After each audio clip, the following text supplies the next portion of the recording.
Delhi assembly ఎన్నికల్లో భాగంగా వెలువడిన ఫలితాలలో ఢిల్లీ ఆమ్ ఆద్మీ పార్టీ కోటలు బద్దలు కొట్టి బీజేపీ ఘన విజయం సాధించిన శుభ సందర్భంగా రంగారెడ్డి జిల్లా శంషాబాద్ మండల పరిధిలోని నర్కుడ చౌదరిగూడ గ్రామాలలో స్థానిక నాయకులతో కలిసి బీజేపీ రాష్ట్ర కార్యవర్గ సభ్యులు బుక్క వేణుగోపాల్ సంబరాలు చేస్తూ బాణసంచా పేల్చి మిఠాయిలు పంచుకున్నారు.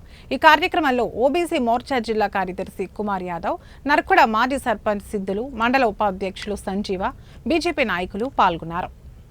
ఇక్కడికి వచ్చి విజయోత్సవాలు జరుపుకుంటున్నటువంటి అందరికీ పేరు పేరున నమస్కారాలు.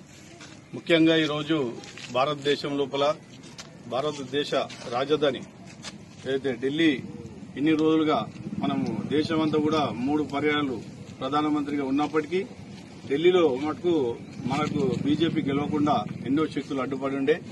మరి ఈసారి ఆ శక్తులన్నీ కూడా అధిగమించి ఒక మంచి మెజార్టీతోటి ఢిల్లీని స్వీప్ చేసినటువంటి పార్టీ బీజేపీ.